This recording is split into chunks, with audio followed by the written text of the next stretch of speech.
Agora vamos falar sério aqui. Tá aqui, ó. Saiu no Jornal da Tarde essa reportagem de ontem, muito interessante aqui. Publicou uma pesquisa que afirma que 63% dos casos do estresse infantil são causados pela pressão dos pais. Gente, isso acontece mesmo, né, Cris? Isso é verdade. O objetivo dos pais é sempre o melhor de todos, a gente sabe disso. Formar os filhos para o futuro. Alguns pais acabam lotando a agenda da criançada. A gente está falando aqui cursos de idioma, que aliás são muito importantes, esporte também é muito importante, música, dança, entre outros. Tudo isso é muito importante. Mas tem que haver algum cuidado, tá certo? Tá certíssimo, porque os educadores advertem que realmente brincar faz parte do aprendizado. Agora, exagerar nas atividades tem efeitos colaterais. É o que a gente vai descobrir agora na reportagem da Natália Arcoeira. Imagine uma pessoa com um dia cheio de compromissos, com hora para tudo. Uma pessoa incansável que procura sempre um curso novo, um aprendizado diferente. Você acha que eu tô falando desse pessoal aqui dentro, né? Mas não é nada disso. Os aprendizes da vez são bem mais jovens, baixinhos e cheios de energia. E aí, pessoal, tudo bem? Vocês estão tramando aí hoje, hein? É impressionante. A criançada está mais ativa do que nunca e mais atarefada também. Olha só essas duas figurinhas. Maria Laura e Sofia não param o dia todo. A agenda delas é concorrida. O que tanto você faz da vida? Então, eu faço balé, natação, sapateado, vôlei, inglês e piano. E você? Eu faço balé, natação, sapateado, jazz, tênis, vôlei e inglês. Ufa, isso é que é disposição. E elas ainda juram que não ficam exaustas depois de fazer tudo isso. É muito legal, porque às vezes quando eu chego em casa, às vezes eu ligo o som e começo a dançar, mesmo que eu esteja cansada. E porque se você não faz nada, você fica em casa sem fazer nada e é mais chato, né? Porque você fica ocupada com alguma coisa legal que você gosta. Maria Laura e Sofia fazem parte de uma nova geração de crianças que aprendem um pouco de tudo. Línguas, esportes, artes, isso sem falar na educação tradicional. Cada vez mais cedo, lá estão elas nos cursos extracurriculares. É que os pais se preocupam com o futuro dos filhos, querem que sejam bons profissionais e acreditam que, começando mais cedo, o sucesso será garantido. Mas não é bem assim. Uma criança com excesso de atividades pode gerar uma criança pouco autônoma, porque ela não exerce atividade de escolha. Um outro problema que pode ocorrer é um cansaço precoce, uma vontade de não ir para a escola. Ela precisa descansar. Eu já vi criança que os pais chamam para sair no fim de semana e ela fala que ela não quer. Segundo a especialista, não existe uma idade certa para matricular o filho na escola de inglês ou no curso de música, por exemplo. Os pais só precisam ficar atentos ao comportamento dos filhos. Ao primeiro sinal de estresse, é preciso reavaliar a necessidade de um curso extra. O ideal, segundo os pedagogos, é que até os 10 anos de idade a criança tenha pelo menos uma atividade orientada, como a escola. O resto, ela pode aprender brincando. A atividade de brincar livremente não pode ser descartada, porque é o momento em que a criança escolhe o que ela quer fazer e é o momento em que ela exerce a liberdade. Nesta academia só para crianças, ocupação é o que não falta. Cada faixa etária tem uma programação diferente. Futebol, tênis, judô, balé e vários outros esportes estão entre as atividades oferecidas. O objetivo não é formar nenhum Pelé da vida, e sim entreter de maneira lúdica e divertida. A gente tem essa preocupação muito grande de não cansar a criança. Acho que o esporte tem que vir gradual, ele tem que vir prazeroso, tem que vir lúdico. Acho que quando a gente consegue passar para a criança, desde pequenininho, que o esporte é gostoso, é saudável, é bom de fazer, acho que a criança faz esporte para a vida inteira. Tem criança que sai da escola e passa o resto do dia aqui, praticando atividade física. A Beatriz e a Rafaela são alunas, mas têm rotinas bem diferentes. A Rafa tem 7 anos e vem apenas 2 vezes por semana só para fazer natação. Já a Bia tem 8 anos, está aqui de segunda a sexta, 5 horas por dia e faz de tudo um pouco. Quem estará fazendo a coisa certa? Bom, para descobrir, precisamos conhecê-las um pouco melhor. Então, vamos lá. Bia, conta pra mim, como que é a sua rotina? Eu vou pra escola, daí eu estudo.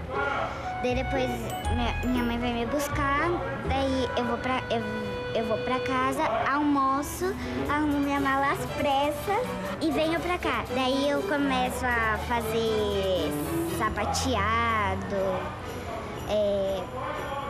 circo. Daí depois eu venho pra cá, faço natação, ginástica artística, balé e depois continuo. Bia se pendura no trapézio, pula na cama elástica e depois ainda tem pique para mostrar todo o seu talento no sapateado e na piscina. E desde quando você frequenta aqui? Eu comecei com uns 2 anos e desde então eu não falto nunca, até nas férias, que tem a programação de férias, eu não falto. Agora são 5 horas da tarde e a Bia já terminou todas as atividades extras do dia. Mas os compromissos dela não terminam por aqui. Depois de chegar em casa, Bia ainda tem que fazer o dever da escola. Aí sim a bateria começa a dar sinais de que está indo para o espaço. Bia, fala de verdade. Quando você chega em casa, você ainda tem pique pra fazer lição de casa, estudar? Não. E de onde você tira força? Tem que fazer. Da briga das minha mãe, que a gente briga bastante. Daí eu já dou Tem que ficar no pé dela? Tem, bastante. A mãe bem que tentou diminuir a carga horária dos esportes, mas a Bia se queixou. Então as duas chegaram a um acordo. A menina vai para a academia só se tirar notas boas. Fazer o quê, né, Bia? A vida é assim. O interesse maior dela hoje não é a escola, que tem que ser, né? Infelizmente tem que ser por enquanto, né, Bia? Infelizmente, sim. Mas que pena. Bom, já deu para perceber que a Beatriz é uma menina falante, bem independente para os seus 8 anos de idade, não é mesmo? Já a Rafaela, que faz natação só 2 vezes por semana, é um pouco mais tímida e adora o aconchego da mãe. Cristiane faz questão de acompanhar de perto as aulas de natação da filha. A Rafa parece até um peixinho, nada para lá e para cá e não para quieta. Sua modalidade predileta é cachorrinho. 50 minutos na piscina já são suficientes para deixá-la exausta. O tempo a mais que ela fica em casa faz bem pra vocês? Faz, pra mim e pra ela. Eu acho importante participar do crescimento dela, porque ela já tá com 7 anos e voou, o tempo voou. Cristiane e Cláudia têm pensamentos distintos sobre a quantidade de cursos extras. Eu fico imaginando, se ela fizesse atividade o dia inteiro, mas a escola de manhã, eu não sei como seria. O pai ia chegar às 7 da noite, ela já estaria quase pronta para ir dormir. A Bia entrou antes na academia, depois ela entrou na escola. Porque eu acho que nessa idade, por exemplo, 2 anos, ela vai pro colégio para brincar. Não, ela não vai ter um aprendizado ainda, lógico, tem a interação com outras crianças, mas que isso também tem na academia. E na academia, ela já aprendeu a nadar, com 3, 4 anos ela já nadava super bem, que eu acho importantíssimo. Ela já tinha vários amigos. Mas uma coisa as duas mães têm em comum: o respeito pela vontade das filhas. Se uma gosta apenas de nadar e a outra se diverte passando o dia todo na academia, é sinal de que ambas estão no caminho certo. Na dúvida, saiba que só existe uma coisa que nunca é demais, mesmo em excesso. Se chama carinho de mãe. E isso, Cláudia e Cristiane têm de sobra. A criança alegre, feliz quando vai para as atividades, ela pode ser mantida nas atividades. Se ela começa a dizer, eu quero dormir, eu estou cansada, eu não quero ir, é preciso ouvir essa criança.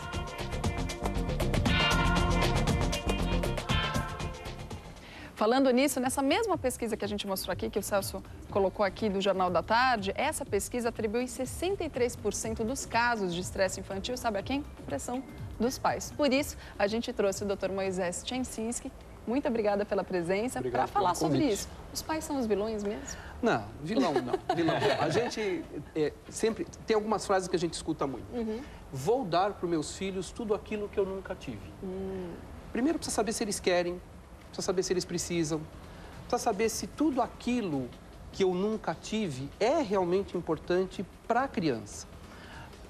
Nós estamos numa época muito diferente, as mães trabalham, os pais trabalham, então cada situação deve ser analisada individualmente. Uma regra é muito complicado. Vou te dar um exemplo, para a criança ir para a escola, a idade ideal seria aos 3 anos de idade. Aos 3 anos a criança tem o desenvolvimento ortopédico já próximo do adulto, então ele não cai tanto.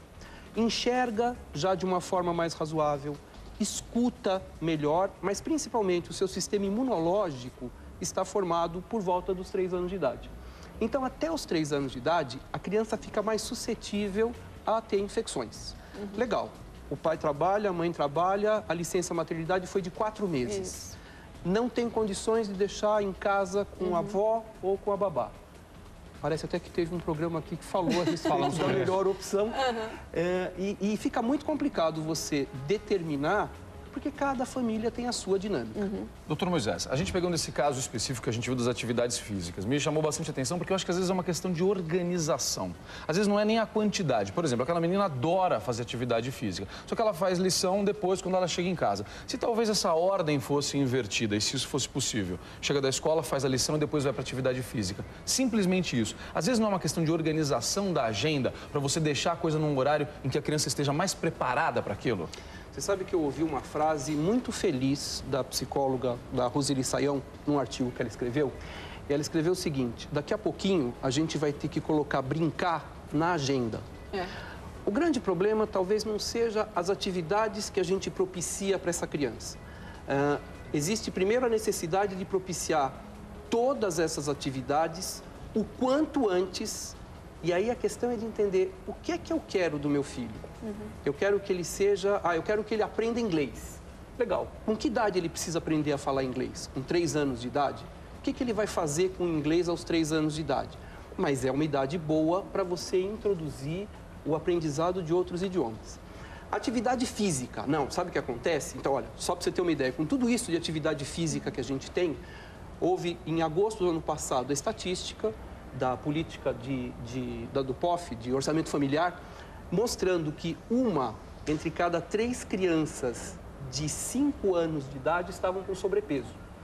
Então sabe o que eu faço? Eu ponho essa criança na atividade física. Para fazer esporte. Aí você põe ela 2 vezes por semana de 1h30. São 3 horas. E essa criança faz 28 refeições por semana.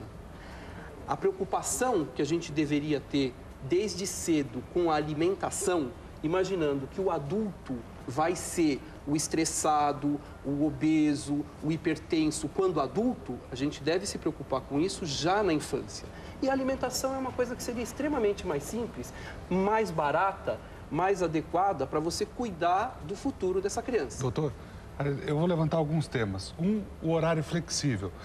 A Mariazinha, minha filhinha, da Dani, tem 2 anos e pouco. A gente optou, a escola, achei isso interessante, que é o horário da escola se adequar ao horário dela. Se ela acorda às 8, ela vai às 8h30. Se ela acorda às 8h30, ela vai às 9 horas. Para não forçar justamente a criança a ir dormindo para ir para a escola ou ter que acordar.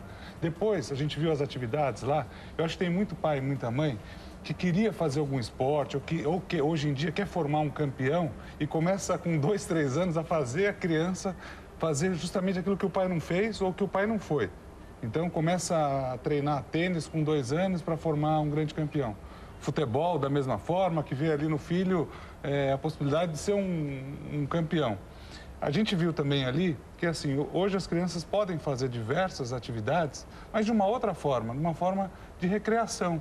Eu vejo a Maria, ela fala pra gente, hoje eu fiz isso, mas não com uma forma de pressão, e sim recreação. E uma outra coisa que eu queria levantar, que para mim foi super importante, foi o pai participar da atividade do filho. A Maria, a gente tem a preocupação dela nadar. Então a gente achou que a natação era o principal esporte e principal, assim, o risco que hoje a gente tem da criança cair na água. Eu achei importante o pai participar. É importante, não é? Então vamos lá. É muita Deixa eu coisa, começar né? pelo Falei, final. Desculpa, falei A memória tá assim, então eu vou começar pelo que eu lembro. A gente ajuda você a lembrar. A participação dos pais é ótima, sempre, deve ser estimulada sempre. A gente acorda de manhã, isso era era coisa que acontecia mais com o pai, porque a mãe ficava mais em casa. Hoje a mãe saindo para o mercado de trabalho, isso acontece com a mãe também. A gente sai de manhã, deixa uma criança, quando você chega à noite, você encontra outra criança. Ela aprendeu a falar diferente, a andar diferente, a sorrir diferente. Alguma coisa que ela aprendeu e quer compartilhar com você. Responde em inglês quando você fala... Quando você fala bom dia, ou então você está em casa, ou ele entra e fala assim, bom dia, isso é engraçado. Como assim bom dia? Eu nunca falei isso aqui em casa e ele aprendeu isso na escola. São as coisas que vão sendo introduzidas. E a gente crescer junto com as crianças, existem trabalhos mostrando que 30 minutos de atenção que a mãe e o pai passem com a criança determinam uma maior estabilidade emocional dessa criança quando ela for crescendo. 30 minutos, né? Mas 30 minutos não quer dizer assim, eu cheguei em casa, peguei meu filho não sei onde, deixei ele aqui, falar, vai brincando aqui que eu vou só dar uns telefonemas. E a mãe, enquanto isso, está preparando o jantar, enquanto isso, tudo isso a gente poderia ter de uma forma mais tranquila. Desde que o espaço permita, que o tempo permita, que a dinâmica da família permita. Mas a participação dos pais é tão importante para a criança quanto para os pais. Agora, tem muitos pais que gostariam de colocar os filhos numa escolinha, na natação, mas não tem condições. Qual é o principal esporte? O que ela deve fazer em casa com esse filho? Pois é. Que atividade que é essencial? Vamos colocar assim, a evolução, a tecnologia trouxe muita mudança boa e muita mudança ruim. A gente jogava futebol na rua. Hoje, se você jogar, primeiro, não tem onde, segundo, você corre o risco de alguém levar seu tênis, de você estar com companhias que você não conhece, mas e no condomínio? Mesmo dentro do condomínio, às vezes não dá para você descer sempre e dar todo esse tipo de atenção. Atividade, é super importante a gente diferenciar atividade física de atividade esportiva. Atividade física, eu duvido que alguém tenha mais atividade física do que criança. Eles acordam, correm, brincam, pulam. Você tem que sair correndo atrás deles para dar banho, para dar de comer, para vestir para ir para a escola. Então, a atividade física eles têm. A atividade esportiva pode ser introduzida. A natação é um esporte muito bom, assim como é o futebol, assim como é o vôlei. O importante é que a criança goste do que ela faz. Isso é o principal, né? Se ele não gostar, olha, a natação é ótimo. Eu odeio água e ficar contando lajota lá no fundo sozinho. Vamos lá, mais 1000. Imagina, mais 1000. E essa criança pode brincar na piscina, que é isso que a gente busca. Que essa criança aprenda, por exemplo, você vai entrar na natação, que ela não morra afogada. Portanto, às vezes é a forma, né? Como a gente viu naquele exemplo. Às vezes a forma resolve da melhor maneira possível. A questão da flexibilidade de horário, que é uma coisa que você colocou, essa é um negócio interessante. A criança precisa de rotina. Então, ela precisa dormir num determinado horário, acordar num determinado horário, ter a sua rotina. Isso não quer dizer chicote e super rigoroso, mas ela vai sentir qualquer mudança na sua dinâmica e isso pode interferir na sua estabilidade emocional. Perfeito. Então, por exemplo, só para adiantar um dos assuntos que foram colocados, assim, como é que a gente descobre que essa criança está se transformando numa criança estressada? Principalmente quando ela muda o comportamento. Perfeito. São os sinais da criança. A gente tem que ver primeiro se a criança quer fazer aquela atividade, se ela não está se estressando. E eu acho que o principal de tudo, leve seu filho ao pediatra, porque ele pode dizer se essa criança pode praticar esporte e qual o limite. Muito obrigada, viu, doutor Moisés? Sempre esclarecedor aqui. Sempre bem-vindo.